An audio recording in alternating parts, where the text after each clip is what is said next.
Thanks for everybody who's tuning in so far. Give us a chance to get set up here. Thanks for watching. Thanks for tuning in. If you can hear this message, hopefully. Don't turn up your speakers. I'm just not speaking into the microphone. Bear with us for a second here.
All right. Here we are back on screen here. And hello, for whoever's watching. Thanks to our newest subscriber, and that was on the screen here a second ago.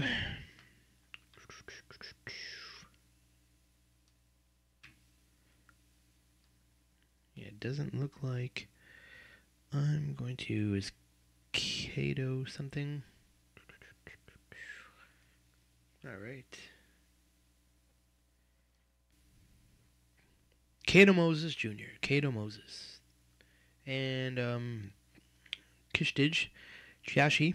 Thank you for subscribing. You guys are great. We appreciate you. Let me know if the microphone sounds too hot, too distorted here. I'm gonna turn it down a bit. We made a slight change, and I think it should sound clearer than before. But okay, let me get back to my live broadcast screen here and get down to business here, because people are tuning in and you guys want to see what's up.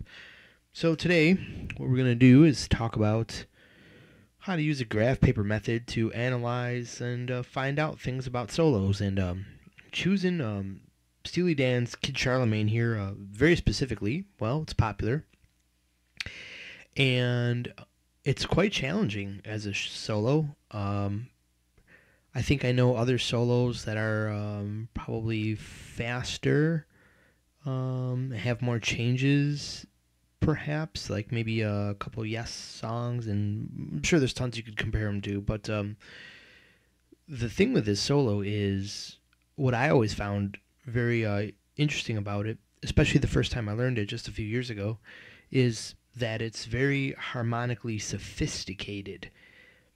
What does that mean? Sounds like it's more of a chord solo. It definitely sounds like there's something more going on than just pentatonics. If you try to approach this solo by figuring it out using the standard pentatonic shapes, like you can do with quite a few rock and roll guitar solos. Perhaps just to maybe go out on a limb here with Comfortably Numb or something like that, or perhaps, right? Don't take that as Bible. I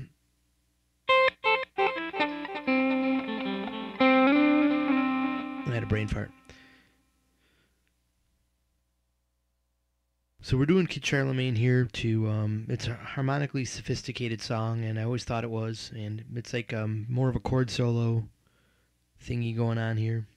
And let's get right down into it, I guess, before I ramble on about it. I always knew that this one was more sophisticated, and I learned it a couple years ago. As a matter of fact, it was the exact last song I'd learned before I stopped learning everybody else's music, realizing that just being a parrot didn't solve the problem of trying to learn how to improvise and understand some music theory and kind of start to know how music could get made.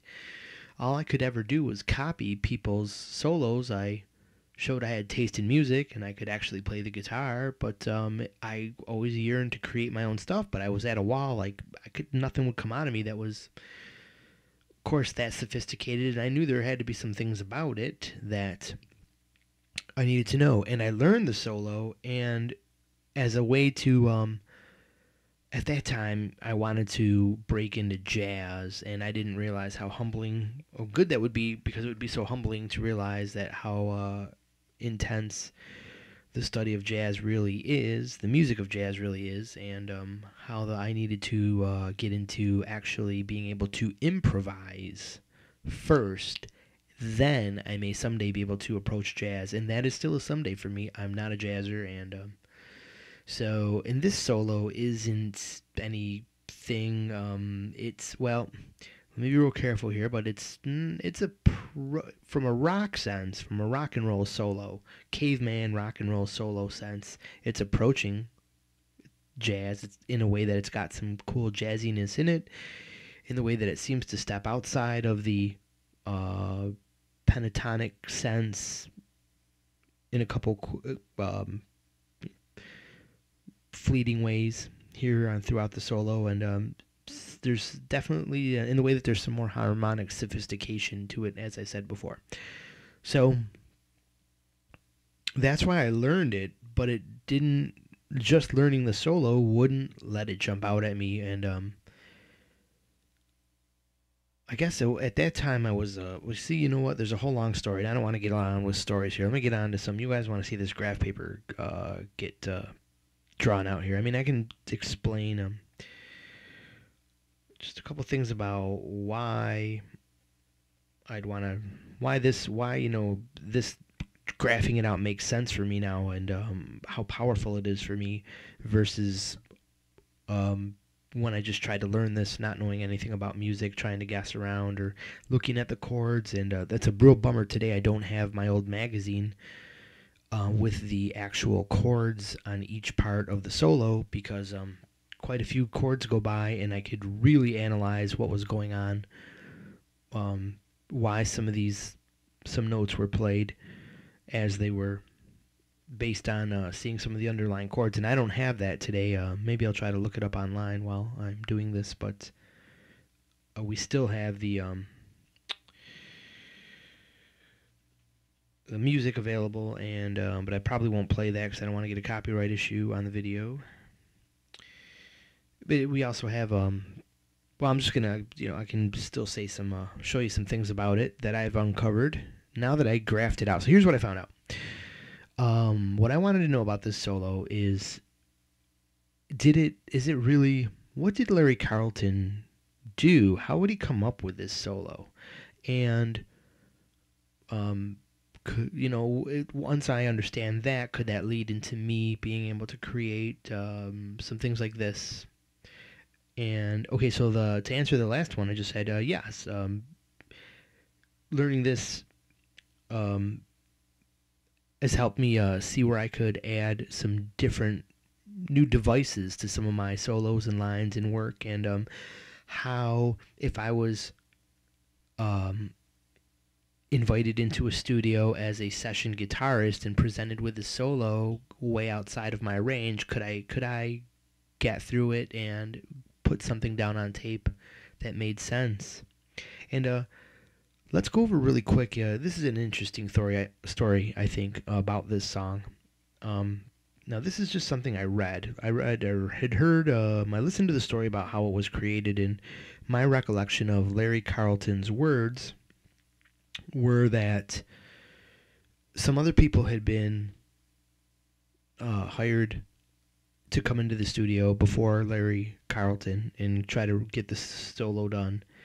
And they laid some things down on tape, but it just didn't work out for Walter Becker and whoever else, Donald Fagen. They were just not impressed with a whole bunch of things that had happened. And then Larry Carlton comes in, plays a solo, and everybody's totally floored, and it's what you hear today. I think it was something like one take, and it was just like, and he was just like, yeah, that's just kind of what I thought. You just, those are the chords, and this is what you do. And I think, so that's pretty much what I know right there. So I'm going to go hypothesize on that.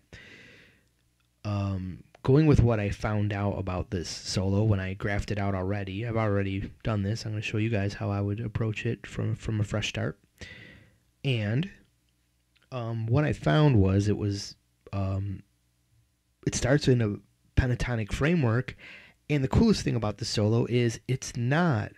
You can use a one framework for the entire solo, just like I have been, and add in some spice notes. Versus, did Larry just know like 8 million different things to do all these little things he did in the solo, and it sounds like that to me. So that's why I always wanted to know about this solo, because other solos sound to me like, you just knew the scale and this is how you riffed around it and it sounded cool and that's what got laid down on tape. But this sounds like there's so many little things, so many of the lines use these outside notes to grace really quirky, cool lines over these chords that seem to be all over the place, and definitely not rocking a standard, across the circle of fifths kind of progression. This is definitely deeper chords that you would expect from workings of Donald Fagen and Walter Becker and such. So that he knew all that, but he was still working from one pattern, is what this looks like. It's just like an initial thing here. So my take is that the first guys came in and probably were riffing around this standard, like, let's say, A minor pentatonic. And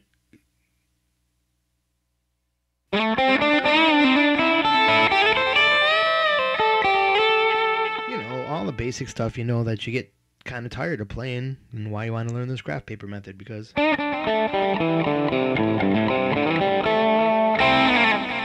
that sounds great, but it gets boring really fast, and you can hear there's a lot of other guitar players that know a lot of other cool licks.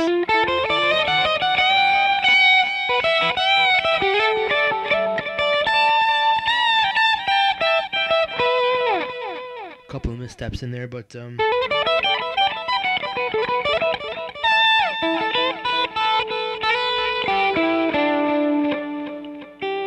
okay, so you can see that there's I hate these live videos because my mind starts going everywhere, and I just get caught up in the wow, I'm live, I'm going live, I'm on my YouTube channel. Boy, I was waiting to do this all day, and then I can't get a thought out. So I bet those guys were riffing around pentatonic scales, and that's why I didn't cut the mustard, because they may not have known when to step out and exactly how to step out when, like Larry Carlton did, right on the money, right in the pocket. So let's look at what he did and some things that make this solo tick. So seeing as how the thing seems to be generally rocking around A minor pentatonic framework, going by a couple of the notes that were thrown in, it also appears that you could even say, we'll see after everything is filled in, this is a Aeolian, basically the C major scale, right? Pretty, I mean, not for nothing, but, the song kind of sounds like it's doing a lot of cool things with the pretty normal standard scale. So, um, yeah, A Aeolian. So let's map out a pentatonic, or well, let's do it like this. Let's Do you guys really need to hear the solo? I mean, if I don't think you'd be at this video if you didn't know this song. So, and also you should be watching Rick's lesson. I've got posted in the credit thing below in the description box. What makes this song great, Steely Dan? He talks about this song and shows you a lot of the riffs on guitar. So let's say the first riff. We get to the solo and it goes the little intro piece goes like this. Ooh, sorry, kind of a crunchy sound there. Let me try this.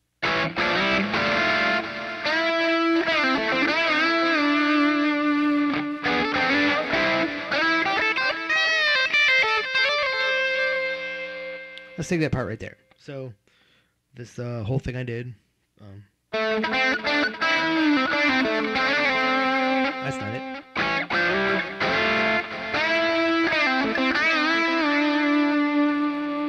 Well, you start off there, and what do you find out? You find that that's pretty much standard pentatonic just by playing it, and we'll graph it out here. I drew this little square here that's in the mix, but it's not in the riff I just played. So we'll leave it. And I'm going to just kind of get this box filled in here. Even though this was bent up to this, I never fretted that note, but I bent this up. So it's like basically...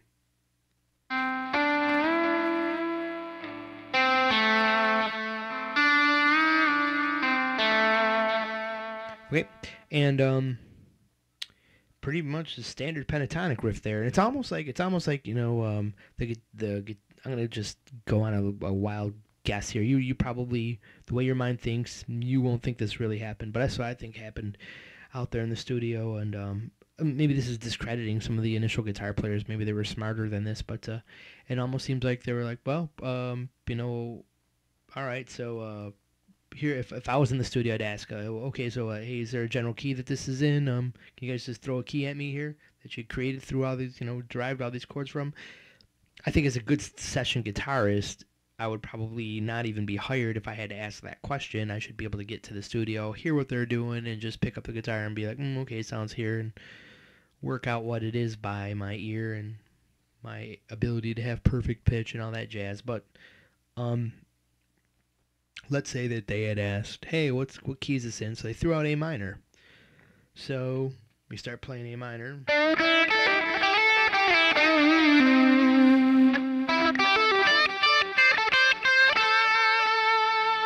But in the next part, the chords are going to go a little bit, the chords are going to have some spices to them, and if you don't take advantage of that in the solo, your solo is going to sound way lame and way outside the game.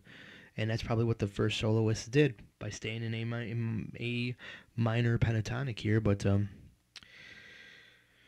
just a guess. Let's get on with this jazz here. I'm sure. So it's something like the first riff, right? Okay. So then the next riff comes in. I think the keyboards do this, but just to give you the sound in your ear.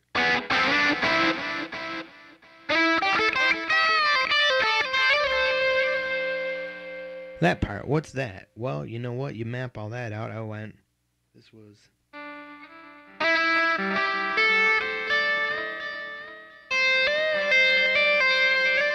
something, it was all this jazz right here.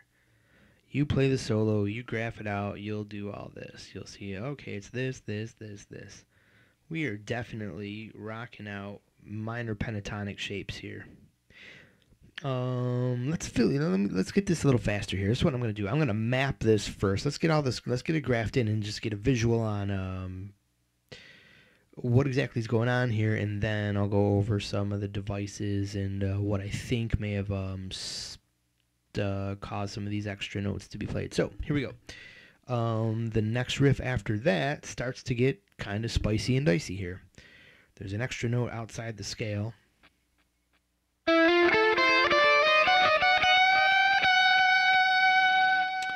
Now, there's a couple different ways you can play that, but I'm going to fill it in here. But you know what? You know what I'm actually going to do? Okay, I've already given away that this was a pentatonic. So instead of, I was going to see, I didn't plan this video, okay? And now I've got like 2 videos in my head going at once, 2 different ideas on how to present this information. What I'm going to do is map it all out first so we can just get on with that. Because we already talked about the secret's out.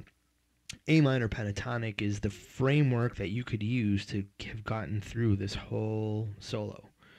So let's just map that out. I was going to start playing riffs, filling those in, and then we were going to be surprised to see that after we filled everything in, what popped out was A minor pentatonic. That's kind of what happened to me when I took to trying to map this out. So let's just map out pentatonic real fast. So what do we got? Pentatonic we know is made up of this square of 1 3 1 3 1 3, and then the 1 4 1 4, 2 strings on top of each other. So all you need to do is carry that idea across the whole fretboard here. So here's our, I just happen to know my shapes here, which came about after I graphed them out so many times. I never knew these oddball shapes at the side here. I always knew this one box here. But now I can dance around all these other little doodads here. So I know there's that one, right, with the big gap here, and then the square here with a split. Moving on. I know that this one is here, and this one's got the big box. Let's call this part the big box, and this part the small box, just to get this explained on the fly here in a quick way. So there is, because sometimes it's not that visible, but there is the big box. Boom, kabam, boom. The same notes. What is that? A, C, and what is this? E and G. So this would be A, C, E, G. That new hit band from Australia. Ha ha ha. Alright. So on the 12th fret here, we got this jazz around. Okay, and I think let's write the note names in here just to clarify some of these boxes won't get jumbled around. What do we got? A, C, D, E, and then what is it? G and A to make our A minor pentatonic. What do we got? C, D, E. Okay, so moving on, getting this thing filled out here. We're moving on over here. We've got this one. We've got our boxes up here at the top now. Do I got that right? Yeah, I got that right.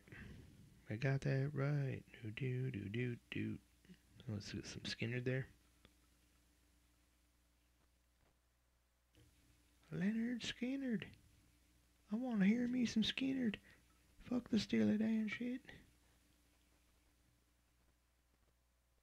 Right?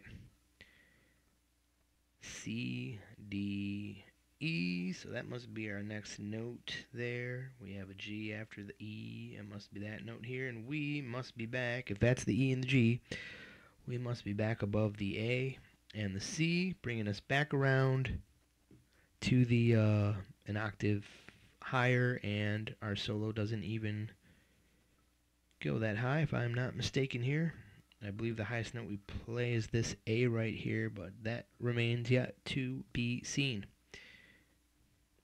So all I need is this. All you need is this. No. Do you guys do that too? Whenever you, being musician people, whenever you say a lyric inadvertently in a sentence, do you just have to sing the song? I sing the songs that make the whole world sing, right? All right. E, G, A, C. Hey, look, it all works out. G, A, C, D.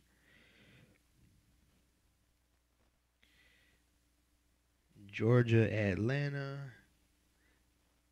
Delaware envelope, automatic carbonizer.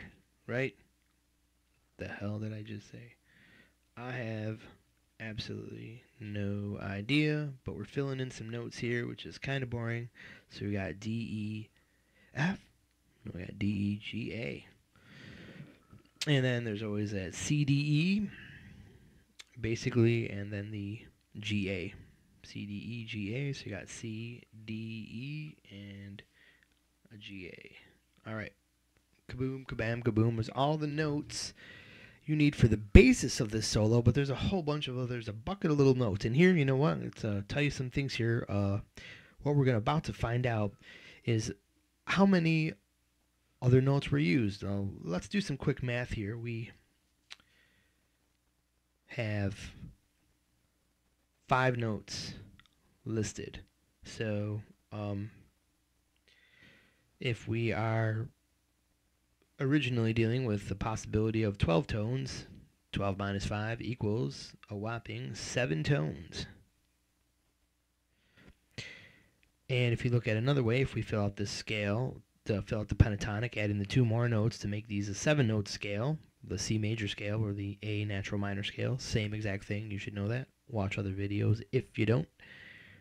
Becomes 7-note scale with 5 notes left over. Well, guess what? When we fill out all these extra notes, we're going to find out that Mr. Carlton took glorious advantage of 6 of these 7 notes. So when you hear this Kid Charlemagne solo, you are hearing 11 of the 12 possible notes of the scale. That's almost a chromatic. Okay, chromatic is, no, never mind. I just said that. That didn't make any sense. That's chromatic is when you go up note by note. I should know that. I should not misspeak. Okay, so he did use, that's very interesting though, I find that he made use of almost every note in the scale. And then so I was, in my analysis, I was curious as to about the what note he didn't use. And there's a little bit of sensibility to that. We'll get that. We'll reveal that at the end here. So keep on watching, my 3 watchers. Thank you guys so much for watching. It's pretty cool to know that people are here sharing this with me, and hopefully somehow enjoying this. Let me know in the comments. Say something in the comments. Say, hey, what's up? What are you guys doing out there? Where are you from? Does Steely Dan totally suck? I don't know. Say something. Anyways, of course not, right? Or you probably wouldn't be here.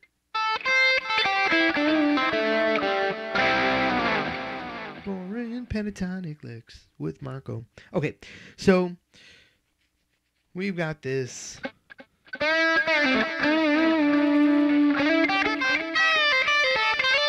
I know where those in the beginning. That was. Whoa. I guess, I don't know. Should I shade these in? Well, I should have thought about this before I got the lesson. I could probably color these in. Why don't I color the letters in just to start with? So maybe we might want to shade these in for some other purposes. So wherever you see this colored in letter in green, that shows up. Those are the notes that we just played. We played here, we played here. The next riff went here and utilized all these notes. This note was bent up to this note.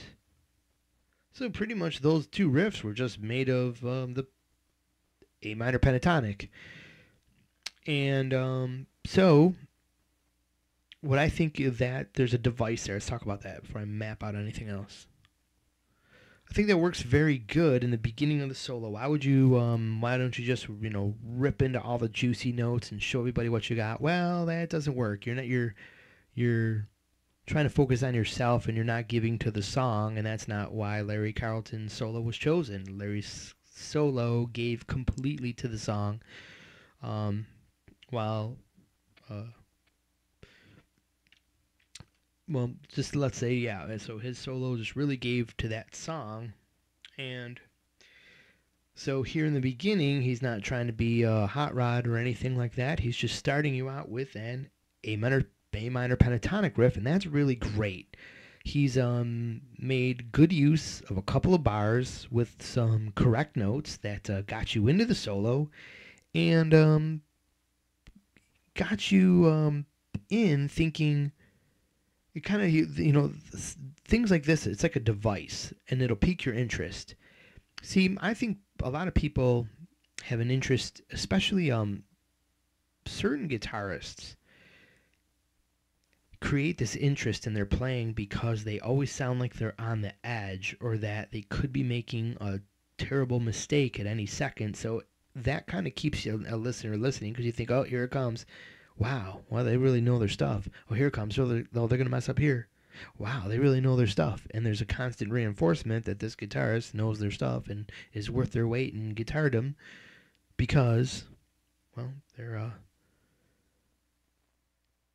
doing that. Anyways, talk about losing your train of thought. Great live video. Hope you guys are following along, and this is making some kind of sense to you. So what I was saying is that we got these really simple pentatonic devices happening right now. Pretty cool. And so that led us into being very entertained as soon as he starts adding in these spice notes, and here they come right at this part here. If you listen to the backing track, right about here is where the chords do start to spice up a bit, and right, the next lick is going to be this jazzy thing right here where it goes.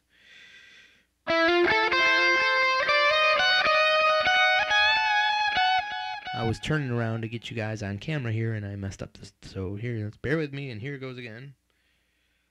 I'll start with the other lick so we can just get right into that lick.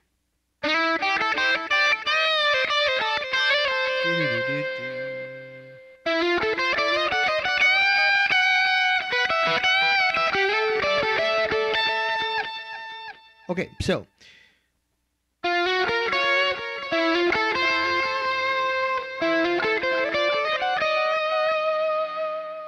let's hear that very carefully. One note in there is not in this scale.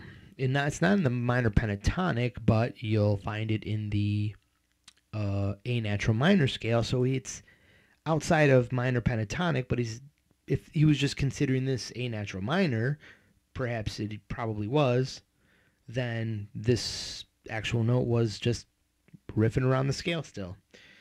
But notice he started with just the framework, and just now he's stretching out,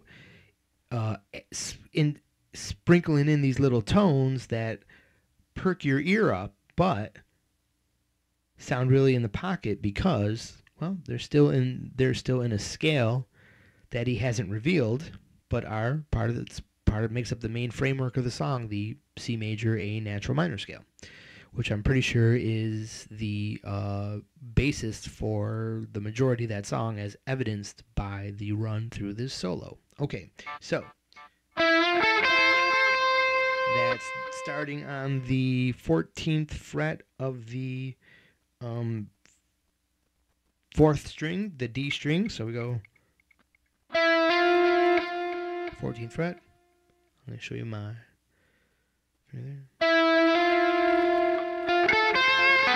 So he's sliding from this guy right here, the G, to this G sharp, A flat here, which is, hold on, I just fucked all that up. I was wrong. I messed all that up. My bad, my bad, my bad. Do do do do do do do do do do do do. Okay, way bad. I don't know where I got down there for, but here is the 14th fret on the 3rd string, the D string, this E note, right?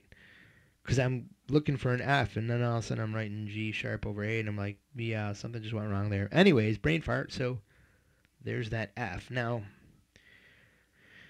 doesn't look like much right there. We go do-do, do-do, but when we go down the scale there, when we start building into the lick, the phrase, we're locking into notes that are right in the A minor pentatonic, not even needing the the actual natural minor scale. Just a pentatonic will take care of that right up to here, but then this note slides up into the D, E, and that's way outside. We're going to talk about that in a second, and then we jump into this F sharp right here in G flat, which is also outside the scale. So let's start writing down. Let's start writing down these outside notes that we're playing. We got this F, and if we plug this F in right here into our A minor pentatonic classic framework here, we get that box here that indicates this is probably indeed that Aeolian shape, the natural minor scale. Your classic guitar teacher will refer to that series of notes as the Aeolian shape, right? Oops, my bad. I don't know why I'm drawing a box there. Never mind. So, but continuing on with what I was saying, Aeolian shaperino. So, but that's if I include this note here, we will, but in a little bit.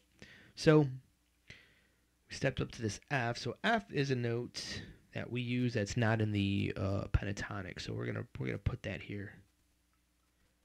And you know what? Let's add in the notes of the let's first of all let's make this a let's go from pentatonic to A natural minor. So we're gonna add in the F and the B to complete the A B C D E F G scale of C major A natural minor, and those are the two missing notes of that strip out to make the 5-note pentatonic. You need to erase 2, and there they are. So we also just determined that when we went up here, do do do do do, bop bop bop, So we're gonna bend up to a note we're familiar with in our scale here, but we've got 2 bass backwards notes right here that are just totally out of place. What the hell even are they? Let's take a look at what these are. See what kind of sense they make. Anything outside of this 7-note scale. Oh my God. Try to write that a little clearer. Anything outside of this 7-note scale. G. So that's how I write this F sharp, G flat. Just put that little, when you see that little slash, you're in a black key box. Anything outside there's 5 notes outside the master major scale pattern. So it's like there's 5 black keys on a piano. And those are just spice notes. They're not necessarily avoid notes if you're a really skillful player. And what they're used for is what you'll eventually learn when you get good at being able to maneuver everywhere. And now it's all about sound and no longer the limitation of where the hell am I on the fretboard. Once it becomes about sound, you can start to get really, really familiar with the notes of the major scale to the point where when you riff around, you're actually perhaps getting pretty used to it, to the point maybe you're somewhat getting bored with it, and then you'll be really starting to tune in to points in the solo that you're playing, the piece that you're playing, where you can add in some what's called tension. You'll realize that when you're getting bored with the major scale, it's because you're riffing around resolution. Well, it's starting to get in too much of a perfect world that's not mimicking life. Life is full of tension that leads to resolution. Tension, resolution. That's music, that's jazz, it's everything about what you're doing. So you'll learn to add in these 5 notes for tension. So now what we got here, so everything out, there's 5 notes outside of, 5 more notes outside of this F and B for tension. Here are your first levels of tension, which aren't that tense because from pentatonic, these are just simply expanding into the major scale, which should still somewhat expected notes. So, and if they're in the chord of the moment, they'll be uber expected notes. They won't even sound outside. These could be definitely inside sounding notes at any time. Just depends on the chord of the moment that they're getting played over. that'll be a little bit beyond the scope of this video because we won't have the chords of the moment per each part of the song, but we'll have our ears available, and if I'm really smart at what I'm doing here, I will hook up I'll get my cell phone and I'll have the backing track available, which would be kind of smart to have had before I plugged everything in. But yeah, okay. You guys with me? You guys there? You hanging out? All right, great. As promised, F sharp, G flat, and D sharp, E flat. So if you guys have been banging your head going, dude, you wrote a C right there. What is going on? You're confusing the shit out of us. We hate you now. You are the worst teacher on the net. You are definitely demoted to below David Wellyman. No, I'm just kidding. I'm just kidding, David. You are the master teacher. That's a great guy. If you ever saw his channel, I'll give him a shout out right now. Since I it's kind of rude. Used him in a joke. Okay. So let's promote his channel. D flat E sharp.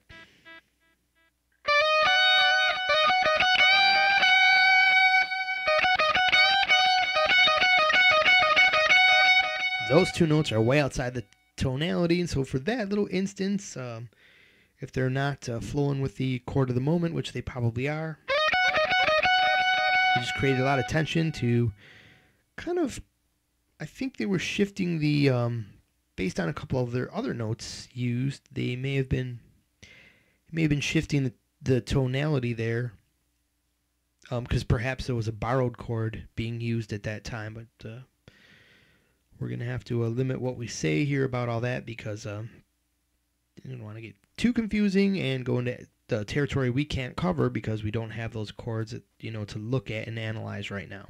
Make sense? I hope it did because that made sense to me. B. So we're moving on from this riff we were talking about.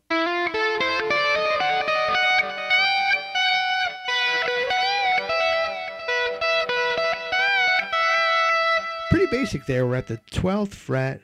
We're going B, E to that F sharp C note and bending it up. We're going to talk a little bit about what these notes were if we're considering ourselves in as A is the root note, A minor.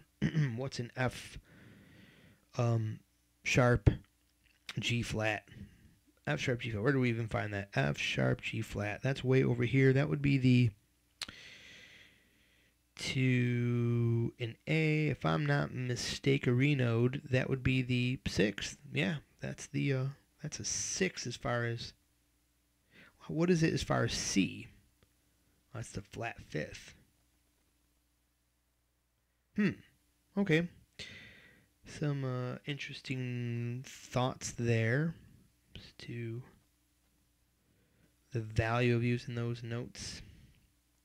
It's almost like if you notice that this shape makes the Aeolian shape. So perhaps what would this have turned into? This would have been the that's Aeolian. Like for a correct note, this would have been, of course, the B, C, E, F. F. That would have been the correct note. This would have been the, this is why I said a borrowed chord. Here's why. Check this out. Let's pretend this note's not filled in, and this note was the regular F, not the F sharp. If you can see that would be the Dorian shape would be right here. Based on D. Which, as expected, the Dorian shape on D is in the key of C. But now we've kind of made it so we're definitely bending from there to there. So he stresses that this note is now the scale of the moment. It first uses it in that one spot.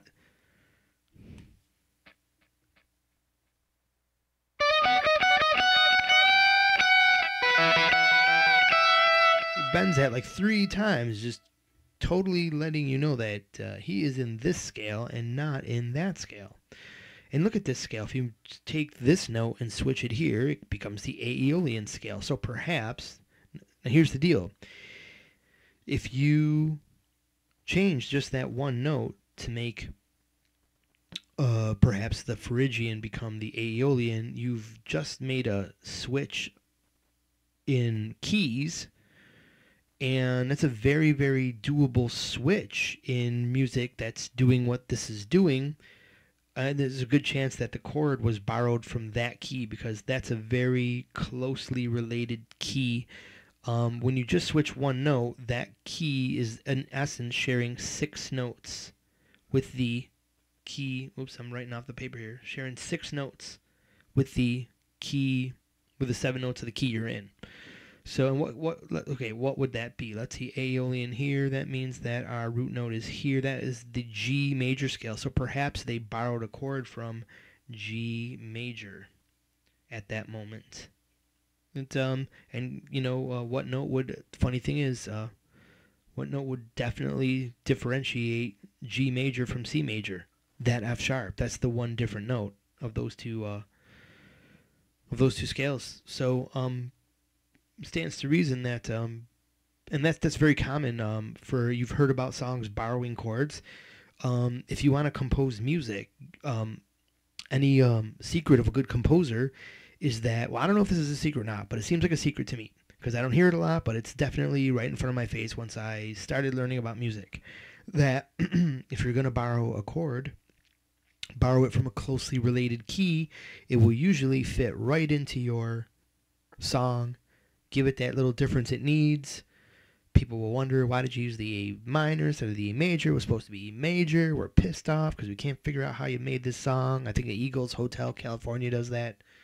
There's this E chord that's supposed to be a major where a minor is, or vice versa, something like that. And I think it's a minor where a major, like, technically should be. And it's just a device. You can borrow chords if you need to. Don't make music theory like the rules of music that you must always adhere to, or thunder claps from the skies and the gods shoot your guitar down and broken Stratocaster strings rain down on you in a hot molten. Okay, I don't know where I'm going with this, but I'm getting carried away. Carried away with my wayward son.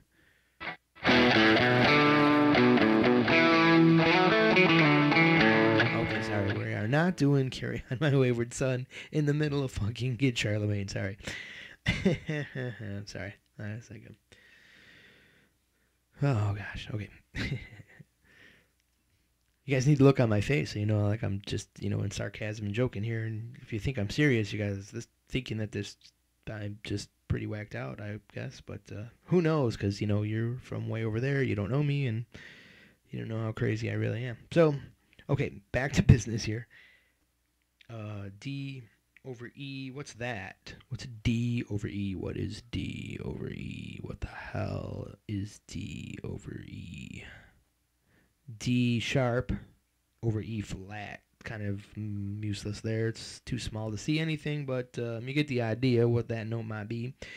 And to A, that's a tritone. And in that A minor scale, a D sharp E flat note is going to be the blue note of that scale. The proverbial blues scale is present. And you think Larry Carlton was into, you know, jazzing up a pentatonic with a blues note? Well, you better freaking believe he was.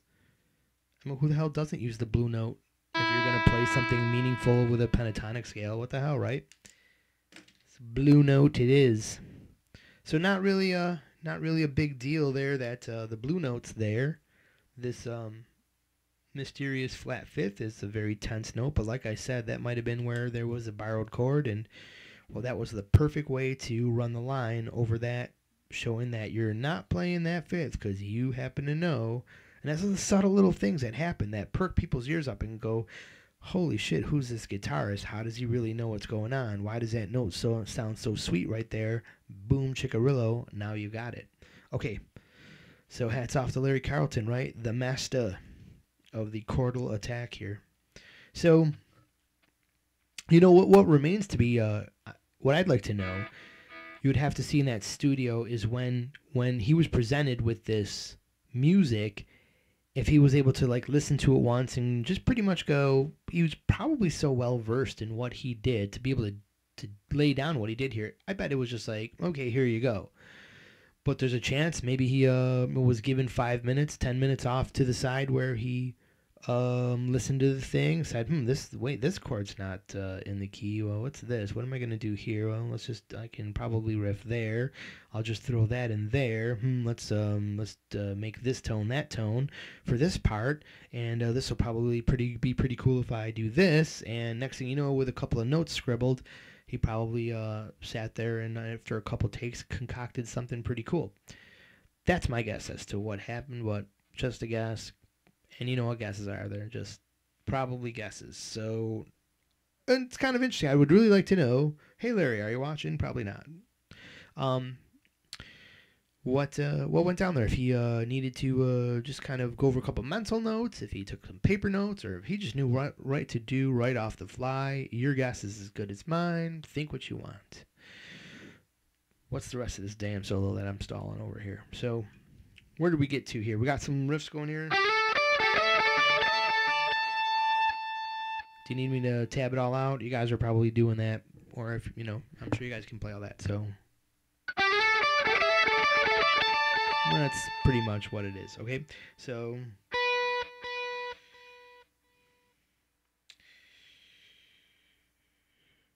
okay, so we've gotten through to here. We bent that note up. So we got here, here, here, and here. Once again, all these notes are all the notes that are, well, they're all the notes that are played in the solo. They're all written down, so you get the picture of the scale. Of course, he didn't play this one or that one, but he did play a G, and he did play a D, and he did play a C, and an F, and a G, and whatever. You get it? Okay, so oh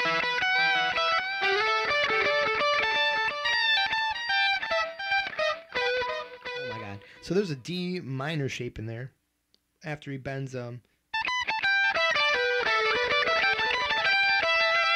the next riff basically hangs out around, start highlighting some of this stuff here. And here we got a little borrowed note again. We got our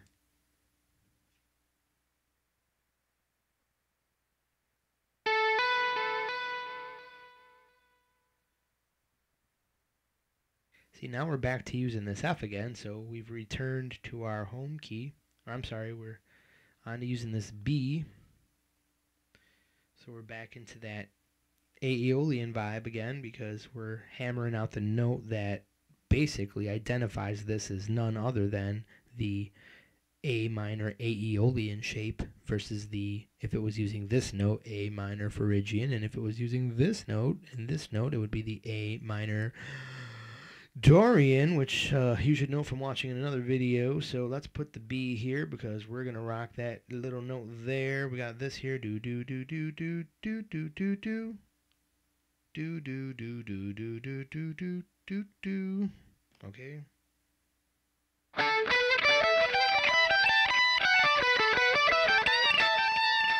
What the hell was all that? Okay, so A B D E G, B, G, A, B. Now we're here at the F sharp, D, B, A. So he quickly grabs this note again. So for a fleeting glimpse, we've probably got a borrowed chord happening in the background from the key of G.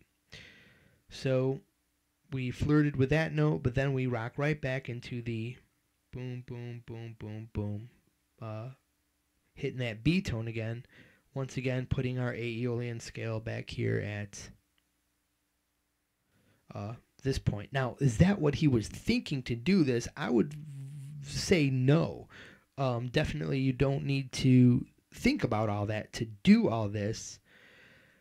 You could just have to be familiar with. He could have borrowed these riffs from other tunes. He knew that just used the same chord. For all we knew, these could be lifted off of Giant Steps or something. Like, we don't know that, but well, we would know that because people would have said like, "Oh, that's the riff from." You would have heard that before, but anyways, these could be lifted from a jazz tune that remains to be unknown, or from his repertoire of, things he learned from all the jazz type of things he knows. It could be 1 million things, but you can use this kind of thinking for yourself to just understand what you can do for yourself when there's a borrowed chord, and where those new notes you want to play may come from. Why does it appear? Why should you use it? Does it make sense? Your ear can tell you all that stuff too, but I was never able to just pick all that stuff out and know how to use this tone or that tone until I could visualize, okay, this is the pattern I should be in, so that if I want to have a little spice, and notice how he's using these notes. They're just, he's not dwelling on them he doesn't make a big, look at me, I'm on a spice note, I'm the greatest guitarist because I know these things. He's just using them how they must be used. Quick, glancing blows, just popping in and out of existence like nanophysics, man, right? Quantum physics, quarks popping in and out of... No, I'm okay. I'm just going crazy there, but...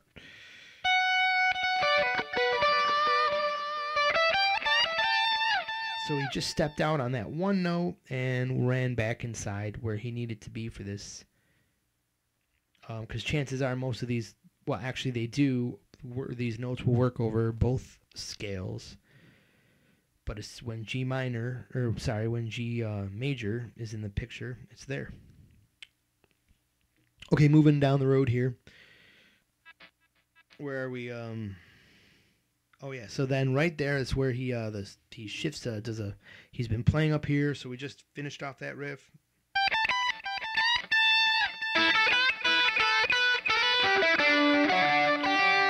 Let me articulate that a little better.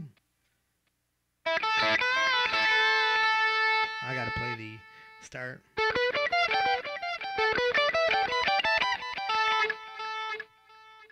Wow, sorry.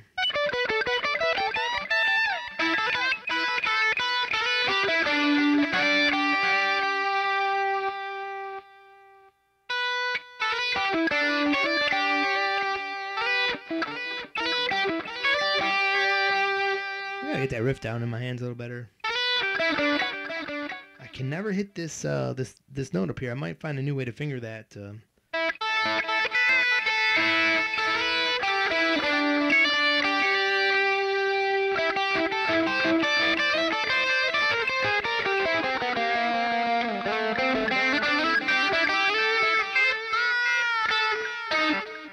Damn, I fucked that up.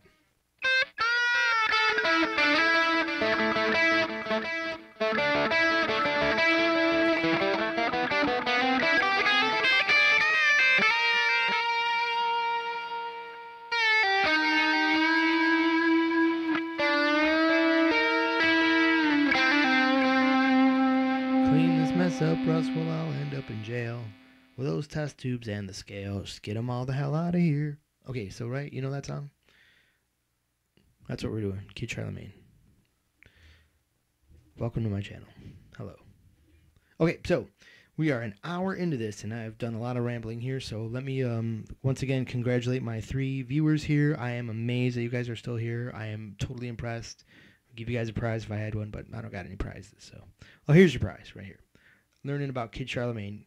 So, type any questions you guys got, if you guys got any questions. Moving on down the road. What do we got here? So, I just played a lot of riffs. Trying to get on camera here. I'm going to adjust the microphone. Here we go.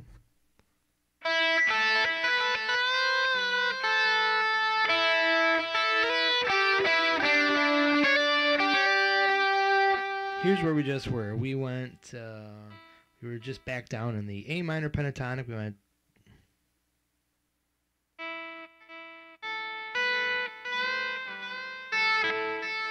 So that was just basically all of this, and this, and this. Do do do do do do. Then we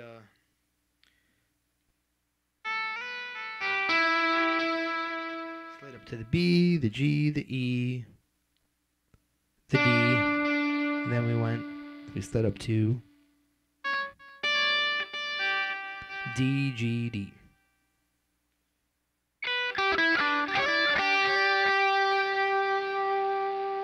All pretty much standard fare back into the main tonality. It all sounds like it's way outside, but it really isn't. It's all in a basically standard. That's what the big revelation to me was ultimately. I guess is really the point of this video, that the this was just way outside, or nothing was way outside. It's all pretty standard stuff. It's just cool how he made it sound all outside. So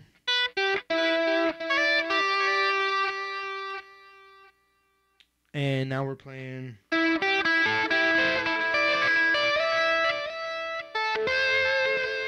was E, G, A, C, D, sliding up to E, the A and the C right there, all standard fare notes. Now we the shit hits the fan, where we go. Woo! Oh, sorry for screaming so loud. That sounds pretty outside, right?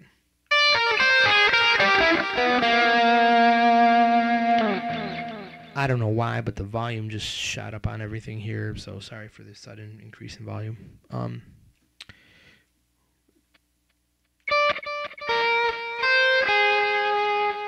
So here we are at the 10th fret, 11th fret on the second string, 10th fret first string, 11th fret on the second string. So we've got, that would be right up around here, a Reno. We are using A sharp, B flat. So it's D, A sharp, B flat, C, G sharp, A flat, A sharp, B flat, G sharp, A flat. Two way whackadelic outside notes, giving us our 1, 2, 3, 4, 5, and 6 notes outside the box.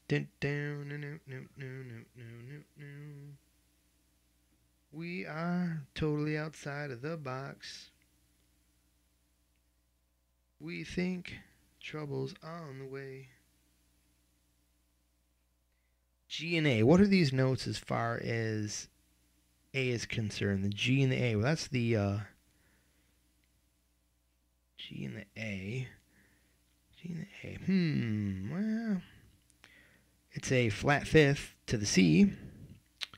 So that's like the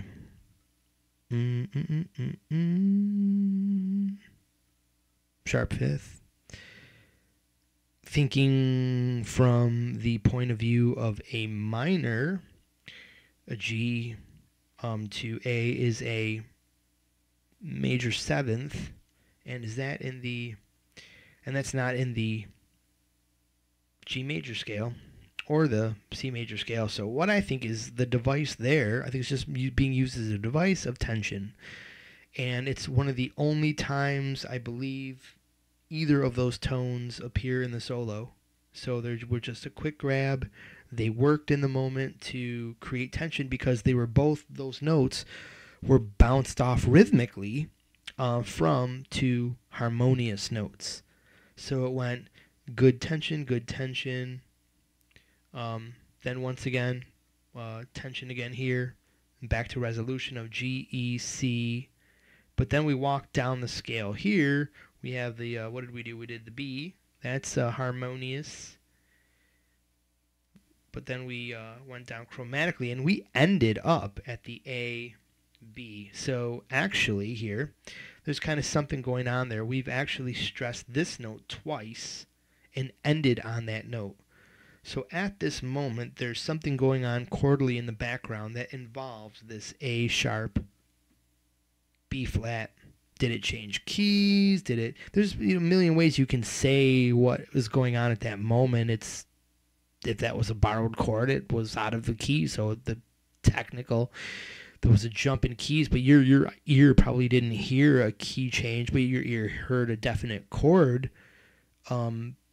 uniqueness, and the solo picked up on that like a really happening guitar player would. So That was one reason why Larry's solo was selected as the one that made that solo pop, because he was dancing over the changes. He was locked into those changes, and you can see it here. I wish right now we had the chords at that moment. I bet you could see that there's somehow a chord with a sudden A sharp in it as an extension or something like that. But that remains to be unknown. But you can see, like, you don't need to totally know that to pretty much figure out what was likely going on and to be able to use these devices in your own songs. So once again, D,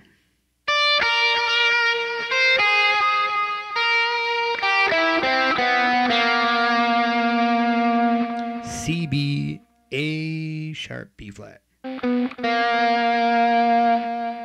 You know that he's landing on a note that's way outside the, one half step up the tonality, so that would be definitely an outside note. It would definitely be a wrong note if that was a wrong note at that time. If that song was dancing around still inside the tonality of a minor pentatonic, that note would have sounded wrong, and the song would probably be sounding boring and never have made it to your ears anyways in the first place.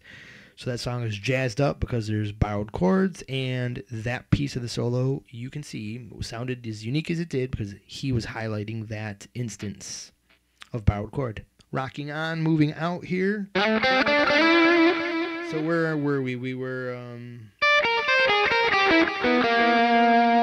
so now,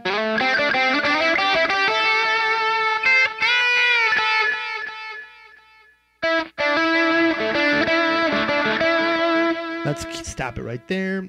We started right here. Something like that. You'll, right after the...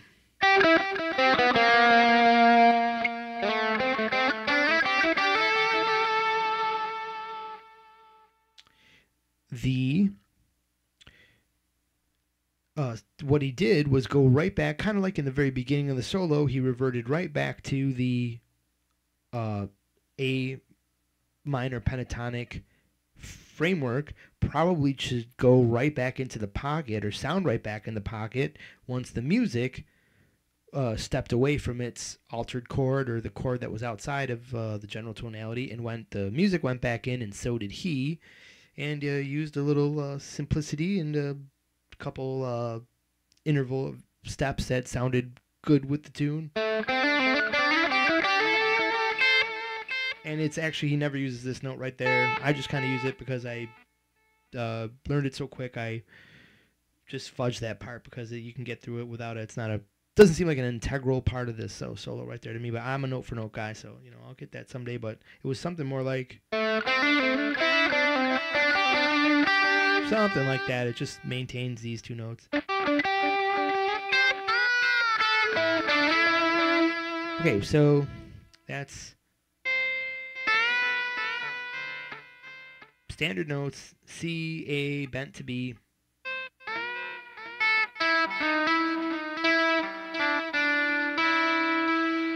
D to E, all standard stuff there on those riffs. Then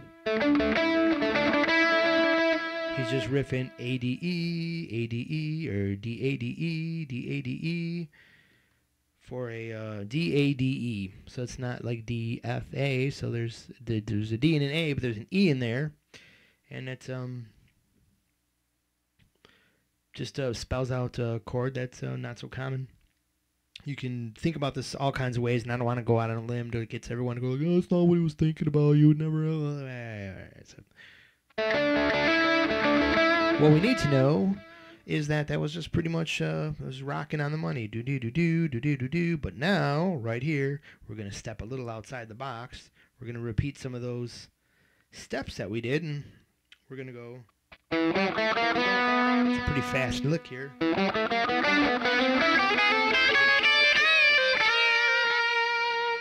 One extra note in there, but let's get it started. Standard fare, E, G. But did you see that chromatic walk there? those, there's nothing really too special about doing that. As you can see, he's not using some super powerful, I'm jumping into this scale, jumping into that scale technique to make these outside runs in this solo. It's actually it was much simpler than I ever thought. It may be much simpler than you ever thought too. Who knows? But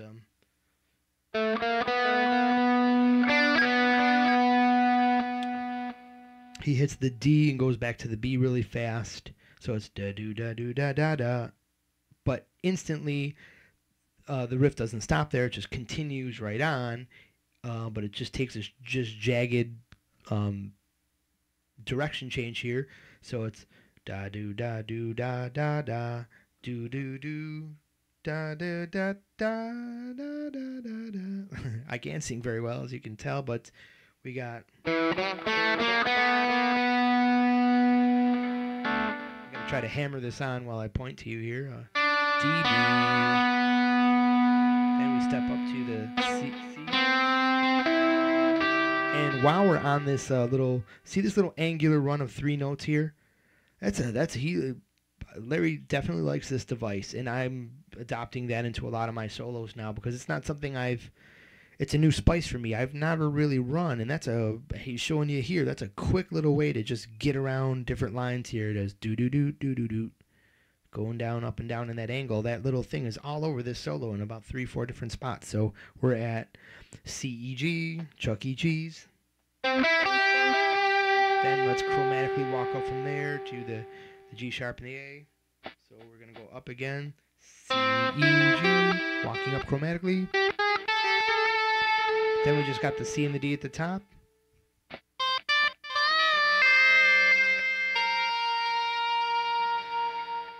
So he lands on that weird note again, that when it sounds kind of weird and out at the very end of the solo, and some a tempo gets a little weird, and the chord is kind of do do da da da da.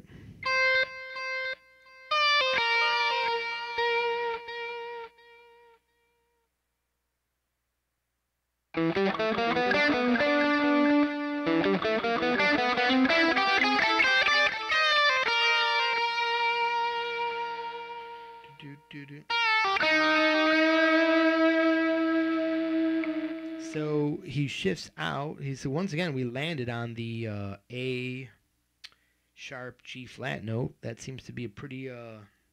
He's making a lot of use of this guy right here as his a change out.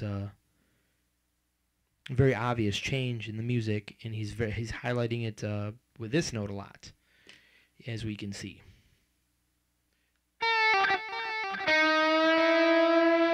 He bent down from there and kind of stepped back into the normal tonality there by going G, A, D, bend up to E. Oh, sorry.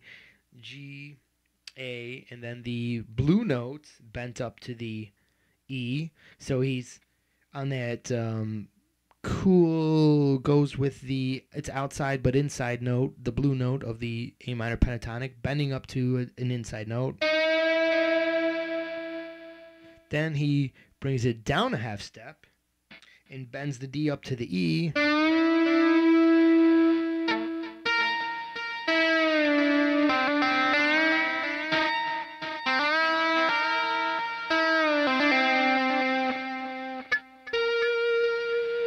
And what's on the 15th fret here, we have the 12th, 13th, 14th, 15th. On the 4th string is that A sharp B flat note. That is ooh, look what I did here. You guys should be able to throw things at me as we're talking. Did I mess something up here? I think I did. Yeah. Okay, earlier I just said, oh, he's making big use of this note. Well, it wasn't this one, it was this one. And it's noticeable here at the very end. He goes down to D, bends it up to the E, and hammers on way up here at the 13th fret. And that note, when it's it's bent from down here, and you fret the 13th fret, you're actually fretting this note, the A sharp, B flat notes. A sharp, B flat, which is definitely getting used here. It's bouncing back and forth at the end. All right, well, there's my hour and 18-minute review of Steely Dan's Kid Charlemagne. Probably leaving out a couple important things that I wanted to show you and say about it, but there's pretty much what I found out about it that taught me a lot about it. Number one, it's not. You can make a solo like that without thinking as complex as I thought it was. That at this part he'd be like, well, this is Lydian dominant. And then there's a little snippet of this, and it's like this big scale and then that big scale, and it's really not. It's just about gracing in the proper note to correspond with the little nuances in the chords. If the song is like that, some songs you might just be playing riffing around with a modal backing track on YouTube. And then you're going to be definitely, sounding the best, staying in one key. And when it gets boring, you can use little devices like this to add in little parts. And that'll sound cool in its own way. And then in this case, he's using these 5 outside notes available as ways to shift out of the tonality he's in and to highlight the chords of the chord of the moment. Or the chord from the new key, if you even want to think of it like that, because that's where those chords come from, a new key, but you don't even really need to think about it like that. Those are borrowed chords. As I said, where they're probably borrowed from is very closely related keys. This A sharp, however, that's the 2. It's almost as if we're making that,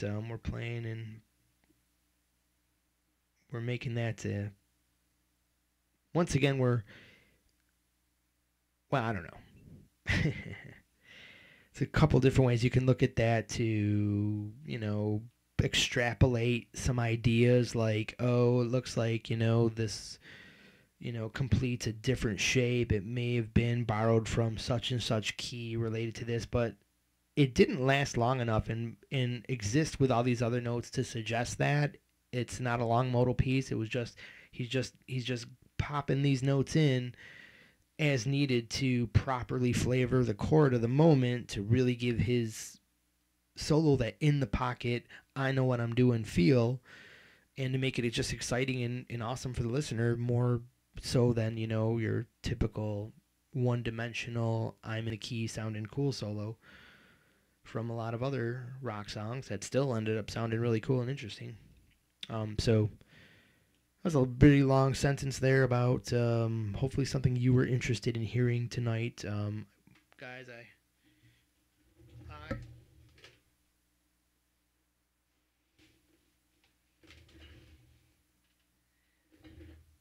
I'm the guy behind all this. Hi. And sporting my wintertime beard. It's pretty damn cold where I am. Hopefully it's summertime where you are if you're watching from Australia, but probably not. The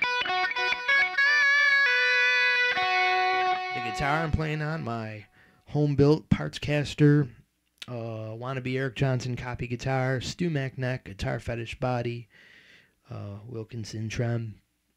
Ask about it if you want. Oh, I have another channel about all that stuff. It's called Budget DIY Guitar. Check out Budget DIY Guitar. Write it down. Budget DIY Guitar. Do you like cars? I got a stupid old Chevy on a channel called the Red Spider Channel. Check that out. But it's probably not why you're here. You're here for Kid Charlemagne. And that's, I guess, what I'm saying about it. So once again, perhaps our biggest finding was primarily a pentatonic. You can even consider this framework coming from a natural minor also referred to as the Aeolian scale,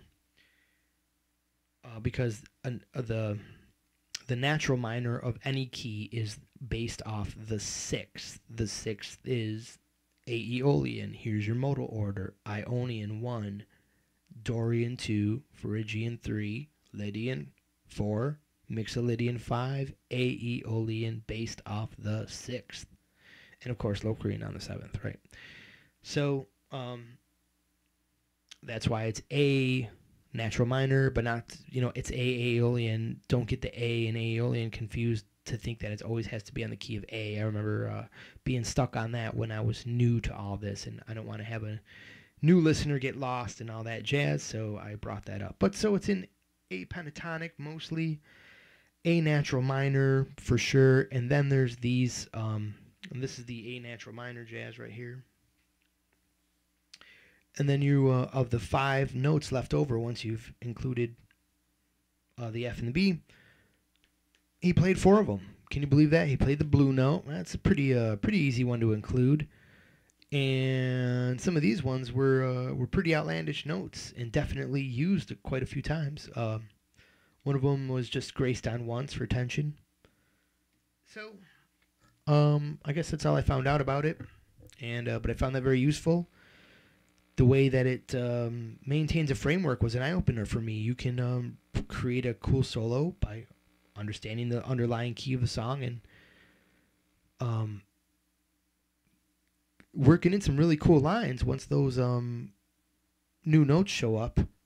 It's neat how they plug into some pretty very fingerable lines that just flow right under your fingertips too. It's kind of like some of the fastest, best playing is it's like it's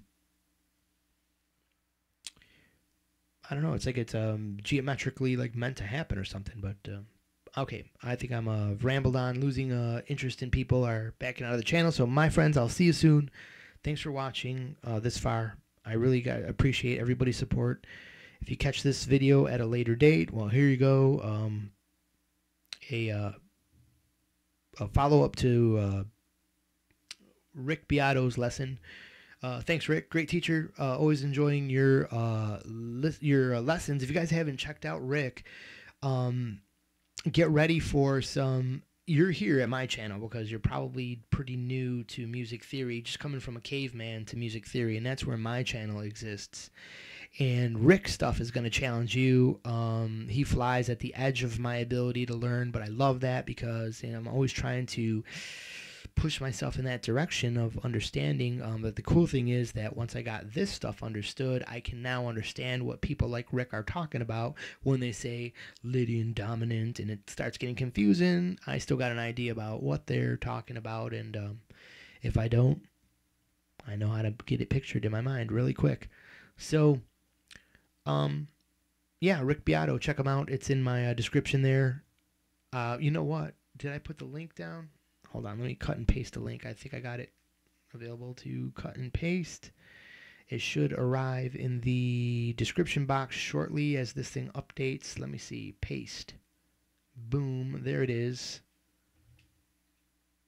Enter. All changes saved. So it should just appear in the description box right now. If you guys disappear, I know where you clicked off to. It's check him out. He really goes in depth describing the song, and you can hear it a little more than you did on my channel. I'm surprised that he got through that without tripping the things at YouTube that flag your video for using copyrighted material. I don't know. Anyways, I appreciate that you guys watched all that. I'll pitch out my Patreon channel. And you know what? I got 3 people watching, and let me pitch something else to you guys. There may be some changes coming to this channel. I should probably just make a video about this because 1 hour and a half in, no one is probably listening to this anymore. But while I got you guys here, while anybody may be listening, the change that's going to happen is due to the fact that while I'm just topping 500 subscribers, and once again, thank you guys. You guys rock for that. I'm so blown away by it all. But they're telling me now that in order to keep the monetization of the channel, I need to get to 1,000 subscribers. So I was doing some thinking about that, and I thought I'd have a membership drive. I still might do that. It sounds like a good idea. It's probably the next live video. Maybe tomorrow we'll be on doing a membership drive. But I thought about this. You know, if let's say I did get 1,000 subscribers, well then I'm at 1,000 subscribers. Maybe then I'll grow to 2,000 and on and on. You know, this monetization doesn't even, as far as I know, I could be wrong about this, but I'm pretty sure that the monetization doesn't pay you anything you're going to even think about as legitimate until you've got like what YouTube really wants to see you, you know, advertisers want to see you pulling in 30,000 people minimum, right? Then 300,000 people, now they've got an audience. You're someone worth paying for to get their advertisement onto your channel. You've got an audience, a real audience. So at 1,000 subscribers, what am I doing that for? Why am I wasting you people's time with commercials? Why don't I just demonetize the channel completely and rely on Patreon and give you guys totally ad-free content? I think that would boost my subscribers well up into the thousands, just because I'm not running commercials and people like that. So let me know what you guys think. Let me know in the comments. Oh, look, I got comments I didn't even read because something else is on the screen here. Okay, so it says, hey, Dave here from British Columbia. Dave, if you're still there, I'm going to read your comment now, so hold on. Let's check this out. He says, thanks, Mark. Dave, thank you for being here. I appreciate you more than anything. What do we got? So Dave Ball says, hey, Mark. Dave here, watching from BC. Hey, that's cool, man. Got a friend in BC who collects the cars I collect. Anyways, I like your graph paper method. Just got a graph pad the other day. Hey, man, you rock. That's so cool. Like 88 cents. I've done neck diagrams for years, but your method takes it to the next level. Hey, man, cool. Hey, Dave, you're still there. Hey, that's great. I'm thankful you're still here, and that's so cool. I thought so too. It was, for me, you're a visual learner then, like I am. Those diagrams weren't making things pop out at my eyes. They weren't making things simple for me, and so I could just have it in my mind when I need it. So, yeah, I'm glad you enjoy it. It's what did it for me. Or maybe tomorrow I'll make a video about how I stumbled onto it. It's got its own little story. But, yeah, have a good night, dude. You too. You appreciate all the videos. Hey, thanks, Dave, man. I appreciate your sentiments. That means a ton to me, because a lot of times you don't know if anyone appreciates your videos. So it does help to hear people say that. Have a great night. You can click off. Won't be offended. I'm going to click off now because I'm sure I'm just rambling from here. And I picked up 3 watchers. I'm totally impressed. You guys rock. Thank you guys for coming. And enjoy your jamming. Have a great night. See you soon. Give me some feedbacks and some suggestions on other videos you'd like to see. Do we want Rush, Free Will? Do we want Leonard Skinner, Sweet Home Alabama? I hope you don't, but if you do, it's a pretty good song. All right. And whatever else you guys like. Hey, have a great night. Peace. Stay rocking.